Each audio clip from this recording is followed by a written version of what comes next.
우리 속담에 목소리 큰 사람이 이긴다라는 말이 있습니다.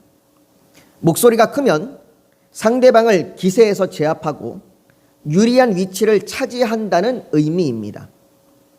그러나 유리한 위치를 차지했다고 해서 그 말이 맞는 말이라는 의미는 아닙니다. 목소리가 크다는 것은 그 말이 맞고 틀리고와 상관없이 내 의견을 관철하기 위해 과대 포장하거나 논리보다는 감정을 앞세우는 그런 경향을 나타납니다. 특히 이런 현상은 대다수가 객관적인 사실이나 정보를 정확하게 알지 못하거나 혹은 전문적인 지식이나 실력이 없는 집단에서 나타납니다.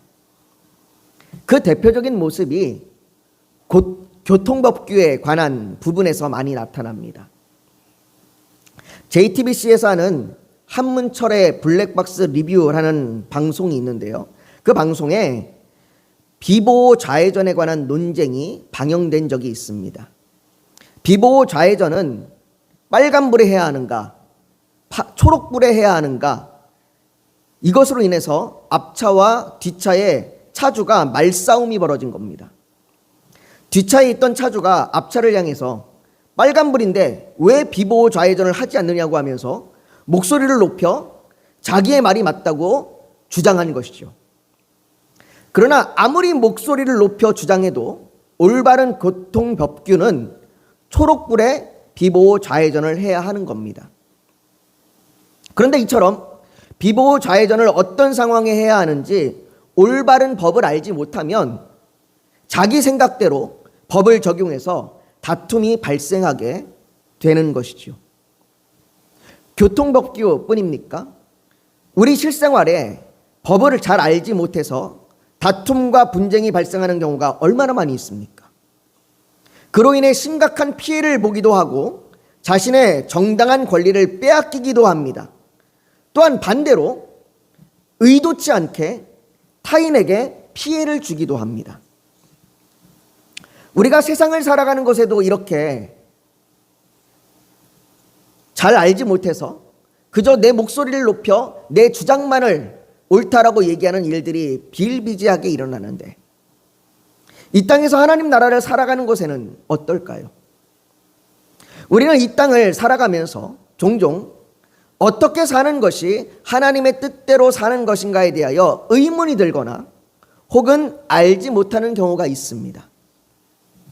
부부간의 관계, 부모와 자녀와의 관계에서 그리고 이웃과의 관계에서 어떻게 하는 것이 하나님의 뜻대로 사랑하며 살아가는 것인지, 경쟁사회에서 어떻게 하는 것이 공정하고 정의롭게 하는 것인지, 불합리한 사회에서 어디까지 공정을 지킬 수 있는지, 믿지 않는 사람들과의 충돌을 어떻게 해야 하는지, 이 사회와 문화 속에서 어떻게 기독교 정신을 지킬 수 있는지 등 다양한 문제들에 우리는 매일같이 의문을 갖게 되고 때로는 답을 찾지 못해 힘들어하기도 합니다.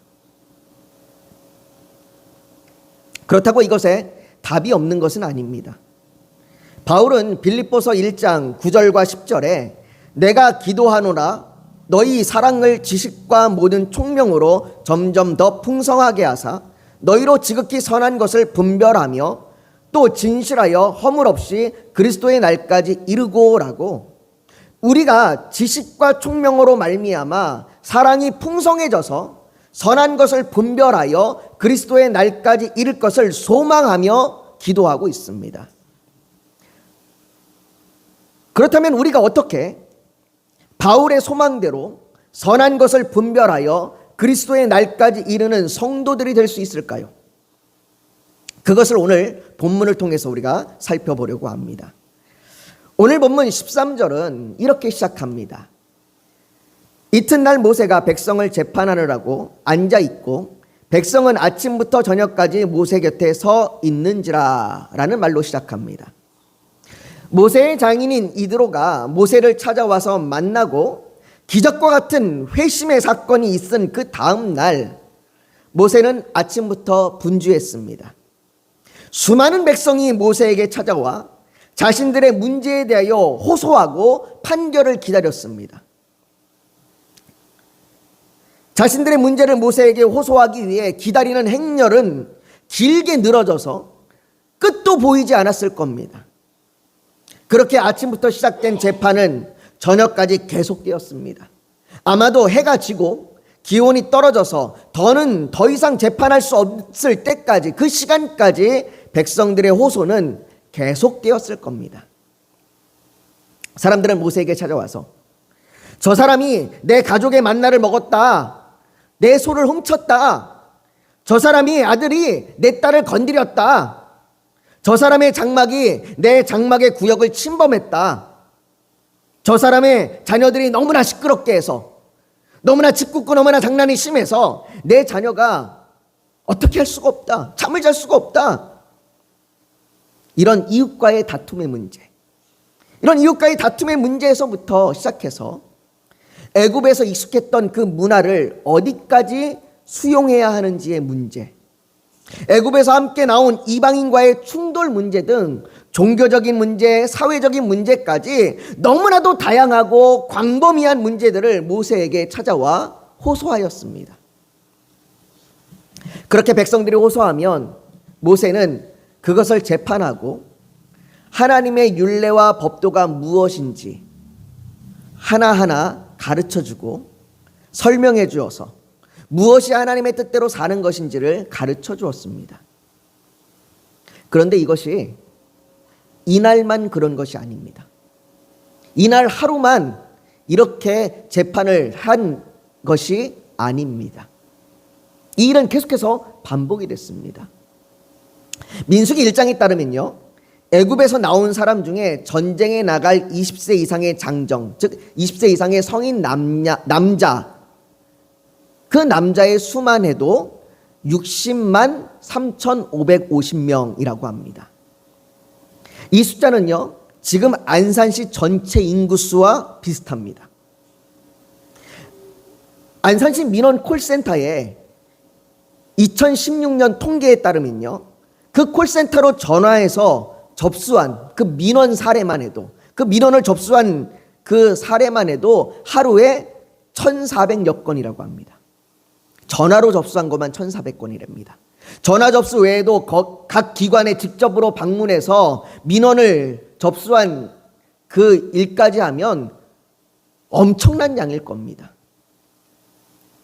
그러니 성인 장전 수만 해도, 성인 남자의 수만 해도 안산시 인구수 정도가 되는 이 광야의 이스라엘 백성 중에 얼마나 많은 사람들이 모세를 찾아가겠습니까?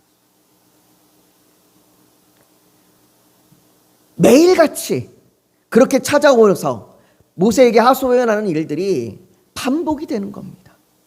모세는 매일같이 아침부터 저녁 늦게까지 백성들의 이야기를 듣고 판결하고 하나님의 말씀을 가르쳐주고 그 일들이 반복이 되는 거예요. 더군다나 한 번 모세에게 나온 사람들이, 한 번 모세에게 찾아온 사람들이 또 다른 문제로 다시 모세에게 또 찾아오는 일들이 빈번하게 있었습니다. 왜일까요? 왜 이런 일들이 빈번하게 일어날까요? 사람들은요, 바울이 너희가 먹든지 마시든지 무엇을 하든지 다 하나님의 영광을 위하여 하라 라고 하는 이 삶의 전 영역에서 하나님의 백성의 삶의 방식, 내 삶의 전 영역에서 어떻게 하나님의 하나님의 뜻대로 살까라고 하는 이 삶의 방식에 대하여 묻고 배우는 것이 아니라 단지 개별적인 사항, 개별적인 다툼이 일어난 그 하나의 상황만을 해결하려고 하기 때문이에요. 그러니까 이 상황이 해결돼서, 이 상황의 문제 때문에 내가 모세에게 찾아가서 모세에게 하소연하고 재판을 받고 하나님의 뜻을 내가 들었는데 그 다음 날이라면 또 다른 상황에서 또 다른 문제가 발생하는 거예요. 그리고 그 또 다른 문제를 가지고 또 다시 모세에게 찾아가는 겁니다. 이렇게 개별적인 상황만을 가지고 그 일들이 일어날 때마다 모세에게 찾아가서 재판을 요청하고 하소연하고, 이러한 일들이 이스라엘 백성 중에 너무나 많이 벌어지니까 그 수많은 사람들이 매일같이 찾아가서 매일같이 각 개별적인 상황에 대하여 계속해서 묻고 있는 겁니다. 바울은 로마서 12장 2절에 너희는 이 세대를 본받지 말고 오직 마음을 새롭게 함으로 변화를 받아 하나님의 선하시고 기뻐하시고 온전하신 뜻이 무엇인지 분별하도록 하라라고 말합니다. 즉 단순한 문제 해결이 아니라 단순한 개별적인 상황에서의 올바른 해결 방법을 찾는 것이 아니라 내가 변화되어야 하는 거예요. 내 마음이 새롭게 되고 내가 새롭게 변화되어서 내가 변화되지 않고는 단순히 문제 해결만 되면 우리는 또 다른 상황이 되면 또 다른 문제를 또다시 만나게 되어 그 문제로 인하여 다시 쩔쩔매고 그 문제로 인해서 다시 힘들어지는 겁니다. 내가 변화되지 않고는 그렇게 계속해서 개별적인 상황만을 만날 수밖에 없는 거예요. 내가 변화되지 않으면 가족의 문제로 또 힘들어하고, 내가 변화되지 않으면 직장의 문제로 또 힘들어하고, 내가 변화되지 않으면 이웃과의 다툼의 문제로 또 힘들어하고, 계속해서 그런 일들이 매일매일 반복이 되는 거예요. 매일매일. 그렇게 이스라엘 백성들이 개별적으로 그 개별적인 사항 하나하나를 계속해서 모세를 찾아와서 하나님의 뜻이 무엇인지를 묻고 있는 것입니다. 그러니 이 매일같이 반복되는 이 일을 모세가 혼자 계속해서 감당하기는 너무나 어려운 일입니다. 모세도 나이가 지극히 들어있는 고령에 그 육신이 매일같이 이런 힘든 노동을 감당하면, 정신적인 육체적인 노동을 감당하면 얼마나 피곤하겠습니까? 제가 아마 모세처럼 계속해서 찾아오는 사람들의 그 신앙적인 상담을 하루 종일 듣고 있는다면 아마 집에 들어가서 씻지도 못하고 아마 그냥 바로 쓰러질지도 모르겠어요. 근데 일이 매일같이 반복된다고 생각해 보십시오. 얼마나 힘들겠습니까? 모세가 이처럼 하는 것을 지켜본 모세의 장인 이드로는 모세에게 하는 말이 이렇게 얘기합니다. 내가 하는 것이 옳지 못하도다. 너와 또 너와 함께 이 백성이 필경 기력이 쇠하리니 이 일이 내게 너무 중함이라. 내가 혼자 할 수 없느니라 라고 말합니다. 이 일이 중요한 것은 알겠다. 이게 일이 필요한 일이라는 건 알겠다. 그러나 네 혼자 감당하기에는 너무나 피곤한 일이고 너무나 무거운 일이다 라고 얘기하는 거예요. 너만 힘든 것뿐만 아니라 백성들도 힘들다. 백성들이 매일같이 그렇게 줄을 서서 기다리고 있는 그 시간들이 얼마나 힘들겠느냐. 장시간, 언제가 될지도 모르는 그 시간들을 백성들은 계속해서 자신의 문제를 하소연하기 위하여 기다리고 있어야 하는 겁니다. 그러면서 5가지 단계의 조언을 해줍니다.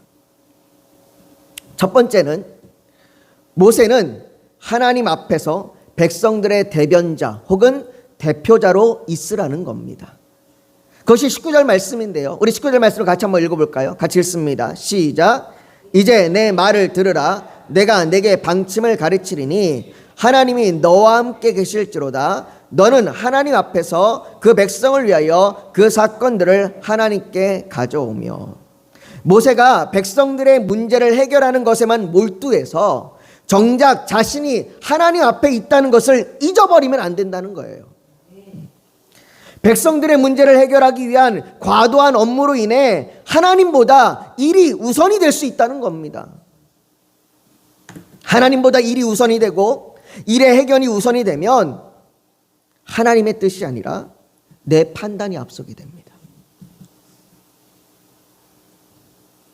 일이 과도해지게 되면 그 일의 과도함은 우리에게 점점 쉬운 길을 찾게 되고 내 생각, 내 판단이 앞서게 되는 거예요.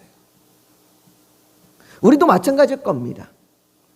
하나님의 일을 한다고 일에 몰두하다가 정작 자신이 하나님 앞에 있음을 잊어버리게 됩니다. 교회들이 행사와 프로그램에 몰두하고 수많은 예배 시간에 몰두해서 이리저리 분주하게 움직이다가 정작 자신은 아무런 은혜도 받지 못하고 하나님 앞에 있음을 잊어버리게 되는 경우가 얼마나 많은지 모릅니다. 하나동산교회를 담임하고 있는 목사님께서 그분이 그런 얘기를 하시더라고요. 그분이 안산동산교회 부목사로 있을 때 그 예배를 전체를 총괄하는 그 일을 맡았다고 합니다. 그래서 어느 날 예배를 드리는데 그 예배를 총괄해야 되니까 예배를 하나하나 신경을 쓰겠죠. 그렇게 예배를 하나하나 신경을 쓰고 있는데 그 예배를 드리는 날 거기 모인 모든 성도들이 하나님 앞에 은혜를 받고 있는데 딱 한 사람만 은혜를 못 받는답니다. 그게 바로 자기래요, 자기. 자기가 예배를 총괄하는 이 일에 몰두하다 보니까 정작 자신은 은혜를 못 받고 있는 거예요. 정작 자신은 하나님 앞에 있다는 것을, 그 은혜를 누리지 못하고 있다라고 고백하는 걸 들은 적이 있습니다. 우리도 그럴지 모르겠습니다. 우리도 내가 하나님 앞에 있다는 사실을 잊어버리고 그저 내가 내 맡겨진 일들, 내가 뭔가를 해야 되는 것들, 그냥 내가 뭔가 신앙인으로서 열심을 내야 되는 것들에만 몰두하다 보면 우리는 하나님 앞에 있다는 것을 잊어버리고 어쩌면 바리새인들처럼 그렇게 외식적인 신앙이 될 수밖에 없는 것이죠. 사랑하는 성도 여러분, 일의 분주함보다 하나님 앞에 서는 것이 더 중요합니다. 오늘 장인 이드로는 모세에게 얘기하고 있는 거예요. 네가 일의 분주함에 몰두함으로 말미암아 하나님 앞에 서 있는 것을 잊어버리면 안 된다. 네가 백성의 대표자로서 하나님 앞에 있음을 잊어버리면 안 된다라고 얘기하고 있는 것이죠. 두 번째로 모세는 하나님의 율례와 법도를 가르쳐야 한다라고 말합니다. 20절에 말합니다. 우리 같이 한번 읽어볼까요? 같이 읽습니다. 시작. 그들에게 율례와 법도를 가르쳐서 마땅히 갈 길과 할 일을 그들에게 보이고. 지금까지 모세가 하나님의 율례와 법도를 가르치지 않았다는 것은 아닙니다. 모세는 재판에 나오는 사람들에게 개별적으로 그 사안에 따른 율례와 법도를 가르쳤습니다. 그러나 반대로 재판에 나올 일이 없는 사안에 대하여는 가르치지 못했습니다. 다시 말해 지금까지 모세는요, 위기의 상황이 와야만 하나님의 말씀을 가르쳤습니다. 위기가 오고 어려움이 와서 이 문제를 해결해 주십시오. 이 문제 어떻게 해야 됩니까? 이 문제 하나님의 뜻이 뭡니까? 라고 그 위기의 상황이 닥쳐야만 그 문제에 따른 하나님의 말씀을 가르쳐 준 거예요. 백성들은 위기의 상황에 하나님의 말씀에 귀를 기울였습니다. 그 말씀에 순종했습니다. 하지만 이드로는 모세에게 위기의 상황이 오기 전에 하나님의 말씀을 가르쳐야 한다고 말하는 겁니다. 위기의 상황이 오기까지 기다리지 말라는 겁니다.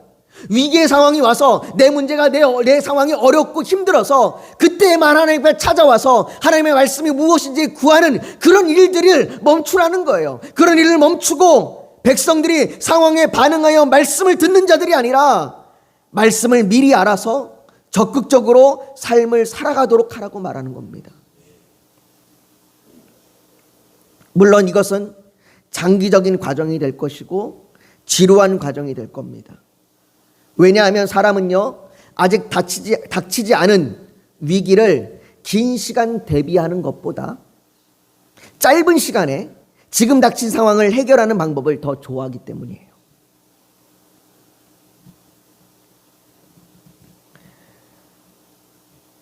우리도 매주 듣는 설교와 성경 공부보다 지금 당장 내 앞에 닥친 문제를 해결하기 위한 특별한 처방, 그것이 기도가 되었든 상담이 되었든 우리는 그런 것을 더 선호하지 않습니까?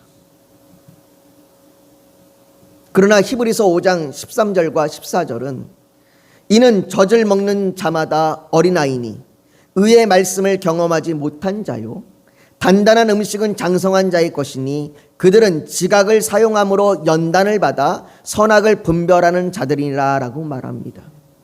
또한 바울은 에베소서 4장 13절과 14절에 우리가 다 하나님의 아들을 믿는 것과 아는 일에 하나가 되어 온전한 사람을 이루어 그리스도의 장성한 분량이 충만한 데까지 이르리니 이는 우리가 이제부터 어린아이가 되지 아니하여 사람의 속임수와 간사한 유혹에 빠져 온갖 교훈의 풍조에 밀려 요동하지 않게 하려 함이라 라고 말합니다.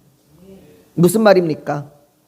어린아이처럼 당장 내 배고픔, 내 힘든 거 달라고 그렇게 찡얼찡얼대며 울면서 문제 해결에만 급급하여 짧은 시간 필요한 말씀만을 구하는 자들이 아니라 단단한 음식과 같이 때론 어렵고 지루하고 장시간 들여서 소화해야 하는 하나님의 말씀을 꾸준히 배워서 장성한 분량에 이른 자들로 적극적으로 세상을 분별하며 살아가는 그리스도인이 되어야 합니다. 그렇게 모세는 하나님의 백성들에게 위기 상황이 아니라 위기 상황이 오기 전에 하나님의 뜻이 무엇인지를 알 수 있도록 가르치라고 말하고, 백성들은 위기의 상황에만 하나님 앞에 매달리는 것이 아니라 위기의 상황이 아닌 지금 평온한 때에 하나님의 말씀이 무엇인지를 내가 소화할 수 있을 만큼 단단한 음식으로 받아들여야 하는 것입니다. 세 번째와 네 번째 이드로의 조언은 연결되는 것인데요. 공정한 재판관을 세워서 위임하라는 것입니다. 21절과 22절을 우리 한번 같이 읽어보겠습니다. 같이 읽습니다. 시작. 너는 또 온 백성 가운데서 능력 있는 사람들 곧 하나님을 두려워하며 진실하며 불의한 이익을 미워하는 자를 살펴서 백성 위에 세워 천부장과 백부장과 50부장과 10부장을 삼아 그들이 때를 따라 백성을 재판하게 하라.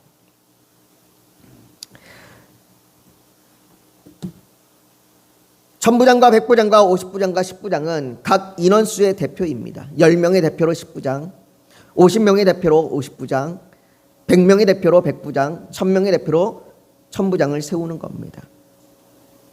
그렇게 사람들을 세워서 공정한 재판을 할 수 있도록 위임하는 겁니다.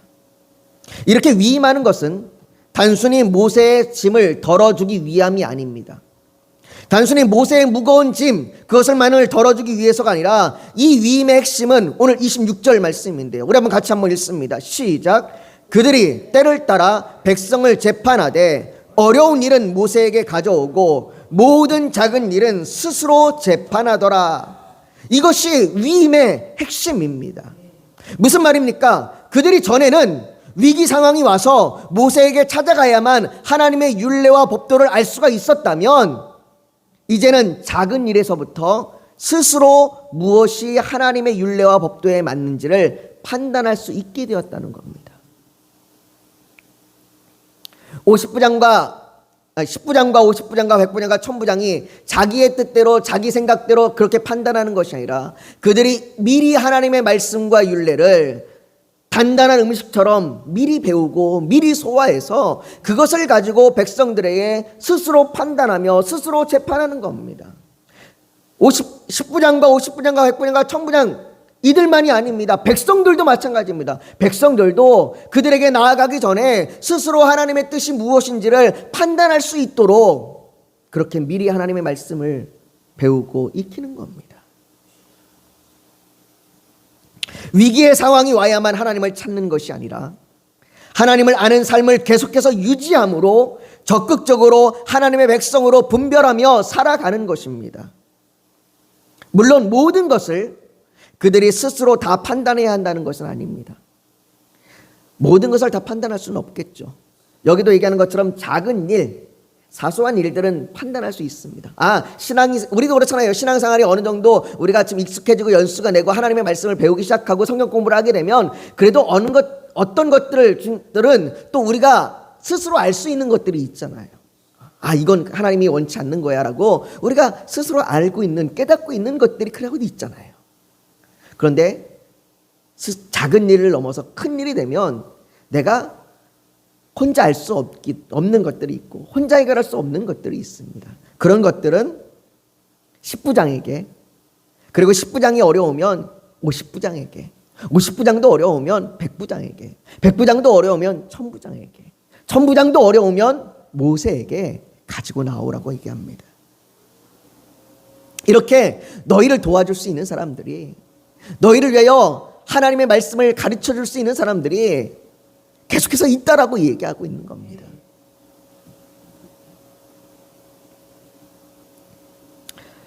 모세는 이 이드로의 조언을 받아들여서 이것을 시행합니다.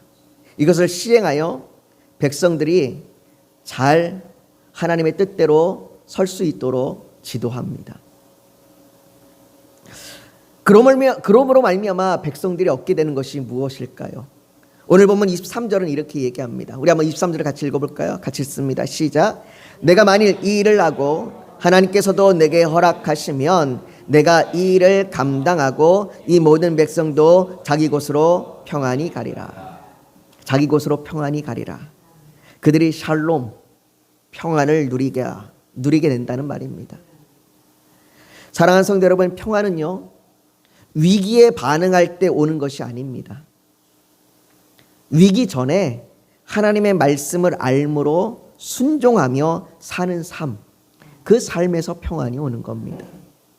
우리가 위기 전에 하나님의 말씀을 선제적으로 배우고 가르쳐야 합니다.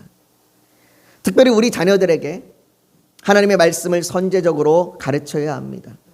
잠언 22장 6절에 따르면 이렇게 얘기합니다. 마땅히 행할 길을 아이에게 가르치라. 그리하면 늙어도 그것을 떠나지 아니하리라.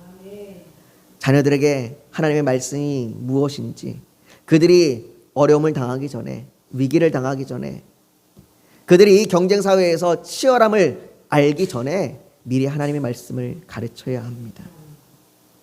여러분, 우리는 위기에 하나님을 찾고 교회로 달려가야 합니다. 그렇게 교회가 위기 상황에 달려오는 이들의 영적 피난처가 되어야 합니다. 그러나 교회는 위기 상황에 즉흥적으로 반응하지 않습니다. 교회는 하나님의 인격과 말씀과 사랑과 구속의 의미를 선제적으로 미리 알고 있어서 위기 상황에도 하나님 앞에 서서 거룩한 삶을 따르는 그 적극적이고 의연함으로 살아가야 합니다. 저와 여러분이 이런 교회여야 합니다. 저와 여러분이 그렇게 위기 상황에 급급하여 당장 내 앞에 떨어진 그 불만 끄기에 다급한 자들이 아니라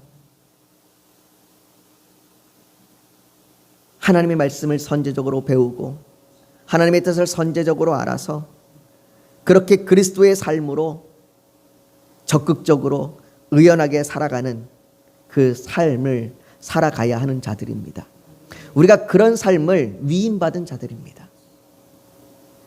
그러므로 저와 여러분이 위기에 반응하는 자들이 아니라 하나님 앞에 서서 거룩한 삶을 살아가기를 소망하며 하나님의 말씀을 배우고 순종하는 적극적이고 의연함으로 살아가는 성도가 되시기를 예수님의 이름으로 축복합니다.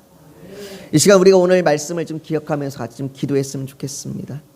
사랑하는 성도 여러분, 우리에게 많은 어려움과 많은 의문과 많은 갈등이 우리에게 찾아옵니다. 우리에게 언제나도 위기 상황이 찾아옵니다. 그 위기 상황에 우리는 하나님을 찾고 하나님을 부르짖습니다. 그때마다 하나님은 우리에게 찾아와서 우리를 만나주시고 하나님의 뜻을 우리에게 알려주실 것입니다. 그러나 우리가 위기 상황에 다급하여 당장 앞에 있는 불만 끄는 자들이 아니라 우리가 선제적으로 하나님의 말씀을 배우고 선제적으로 하나님의 뜻을 살아가는 삶을 위임받아서 우리가 위기 상황이 아닌 위기가 오지 않기 전에 이미 평안한 삶을 살아가는 자들이 되기를 소망합니다. 우리가 그런 교회가 되기를 소망합니다. 그래서 우리가 이 시간 결단하기는 하나님, 우리가 하나님의 말씀을 미리 배우길 원합니다. 우리가 단단한 음식을 소화할 수 있는 장성한 분량에 이른 자들이 되는 것처럼 우리가 하나님의 말씀을 미리 배우고 하나님의 뜻을 미리 알아서 우리가 위기 상황에도 적극적으로 의연하게 살아갈 수 있는 자들이 되기를 소망하오니 우리를 이 시간 붙들어 주시고 인도하여 주시옵소서. 우리가 그렇게 주님 앞에 간절히 부르짖어 기도하며 나아가기를 소망합니다. 우리 같이 기도하겠습니다. 여러분 잠시 고개 숙여 더 묵상하기를 원합니다. 오늘 하나님 앞에 내가 선제적으로 하나님의 말씀을 배워서 위기가 아닌 그때에 하나님 안에서 평안함을 누리며 살아갈 수 있도록 우리가 그렇게 거룩한 삶을 살기에 적극적으로 의연함으로 살아가는 성도가 되게 해달라고, 그렇게 주께 부르짖어 소망하는 그 소망이 있다면, 그 헌신의 결단이 있다면 가슴에 손을 얹어 하나님 앞에 표현하시길 원합니다. 또 오늘 예배를 드리러 나오면서 간절한 기도의 제목 소원이 있어서 주님께 맡기기를 원하신다면 손을 포개에 얹기를 원합니다. 육신이 연약하면 연약한 곳에 믿음으로 손을 얹으십시오. 오늘 하나님께서 성령으로 우리 사이를 운행하시며 우리를 만지시고 치료하여 주실 줄 믿습니다. 거룩하신 아버지 하나님, 우리의 삶에 많은 위기가 있고 우리의 삶에 많은 어려움이 있습니다. 그때마다 우리가 하나님 앞에 구하며 하나님을 찾습니다. 아버지 하나님, 하나님은 그때마다 우리를 도와주시고 우리를 붙들어 주실 것입니다. 그러나 아버지 하나님, 우리가 언제까지 그런 어린아이 같은 자들이, 어린아이 같은 신앙으로 있을 겁니까? 아버지 하나님, 우리가 언제까지 우리에게 닥친 위기만을 해결하기 위하여 급급한 자들이 되겠습니까? 아버지 하나님, 우리가 하나님의 말씀을 소화할 수 있도록 단단한 음식을 소화하는 것처럼 우리가 하나님의 말씀을 소화하여, 아버지, 우리가 하나님의 말씀의 뜻대로 위기가 오지 않은 그때에도 살아갈 수 있도록 우리가 적극적으로 의연함으로 거룩한 삶을 살 수 있는 자들이 되게 하여 주시옵소서. 아버지 하나님, 간절히 원하오니 우리가 그렇게 장성한 분량에 이르는 자들로, 거룩한 삶을 살아가는 자들로 위임받은 자들이 오니, 그렇게 교회로 세워진 자들이 오니 그런 교회가 되게 하여 주시옵소서. 아버지 하나님, 우리가 하나님 앞에 서길 원합니다. 우리가 당장의 문제를 해결하기 위하여 급급하여 우리가 하나님을 잊어버리지 않게 하여 주시고, 우리가 하나님 앞에 서서 하나님을 바라보며 하나님의 뜻대로 나아가게 하여 주시옵소서. 그렇게 간절한 소망으로 주님 앞에 가슴에 손을 얹어 기도하오니 아버지 하나님, 우리의 기도를 들어주시고 응답하여 주시고 우리가 주의 말씀을 배울 수 있는, 주의 말씀을 깨달아 알 수 있는 은혜를 부어 주시옵소서. 또한 아버지 하나님, 우리의 간절한 기도의 제목 소원을 주 앞에 아뢰일 때에 아버지 하나님, 우리의 기도와 우리의 간구가 하나님의 뜻이 되게 하여 주시옵시고 하나님의 뜻으로 이 땅 가운데 임하게 하여 주시옵소서. 아버지 하나님, 우리의 생각과 우리의 판단이 아니라 하나님의 그 뜻대로 우리 가운데 역사하여 주시고 이루어 주셔서 우리가 그 뜻대로 한 걸음 한 걸음 나아가는 자들 되게 하여 주시옵소서. 또한 아버지 하나님, 우리 육신의 피곤함과 우리의 육신의 질병을 치료하여 주시옵시고 우리의 마음의 상처를 어루만져 주셔서 우리가 하나님 앞에서 강건함으로 서게 하여 주시고 독수리가 새 힘을 얻어 올라감같이 새 힘으로 서게 하여 주시옵소서. 우리를 그렇게 붙드실 주님을 찬양합니다. 오직 주님만이 영광 받으실 줄 믿습니다. 우리가 그렇게 주 앞에 찬양과 영광을 올려드리며 이 모든 말씀 예수님의 이름으로 기도하옵나이다. 아멘.